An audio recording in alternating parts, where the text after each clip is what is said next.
Welcome back, Anthem. We are finishing up Passion Week with today's lesson, and it's entitled Not in My House. And it's the story of Jesus. Once he entered into Jerusalem, he cleansed the temple.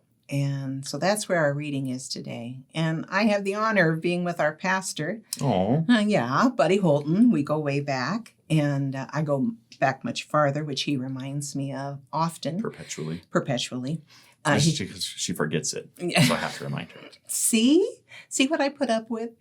Anyway, he's going to be talking a little bit about this whole idea of Jesus cleansing the temple and greed and everything that was at the heart of what was happening in the Lord's house the day that Jesus walked in. Buddy? Well, thank you, Sandy. Mm-hmm. It was interesting reading through this day 5, Not in My House, and it's hard for me to say that without yelling, Not in my house! Mm-hmm. But thinking through, particularly with kind of the quote that you had given us and the unscrupulous sellers and price gouging, it reminded me of a quote I shared with you earlier today of John D. Rockefeller, one of the great titans of American industry in the early 20th century, I suppose, was asked how much money for him would be enough, him being one of the most wealthy people in the world.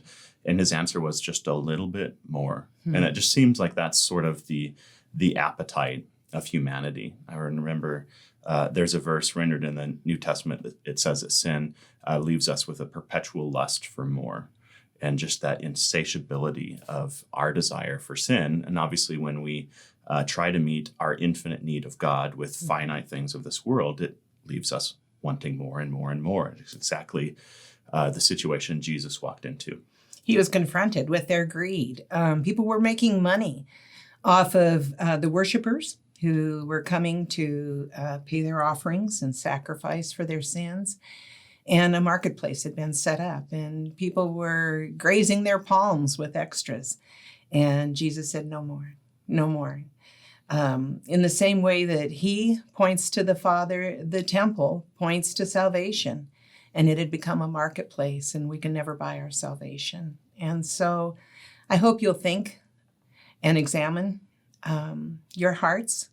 And could greed be a problem, especially when we look at people asking huge prices for essentials, the things we need?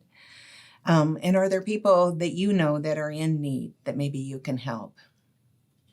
Yeah, it just always impacts me how brave Jesus was in this move. Like from the perspective of the gospel, this was something that was unavoidable for him in my mind. He couldn't have helped himself but do this. And yet in this boldness, he's doing the imperative work, which in my opinion is one of the most important things he did while on earth, was redeeming worship and clearing the clutter of the temple, which obviously relates so perfectly to the analogy of the believer's soul, of Jesus wanting to come in, even if it's abrupt or scary, and it feels as if he's deconstructing our whole order of life and how we worship and approach God, how necessary it was for Jesus to do that in the physical temple, and how necessary it is throughout our lives for Jesus to come and have that complete authority again as Lord of our temple, to clean house and to show us what we've been doing that really perverts worship in the proper sense. Well, and we also realize through studying the Gospels that this isn't the first time that Jesus did this. In John chapter 2, we find his first time into Jerusalem once he's in his ministry. He came in and cleaned the temple the first time. And it just shows us that it's something that we have to do all the time. It's not just a one-time event. Anthem, thank you so much for joining us this week. And we pray that you are safe and healthy.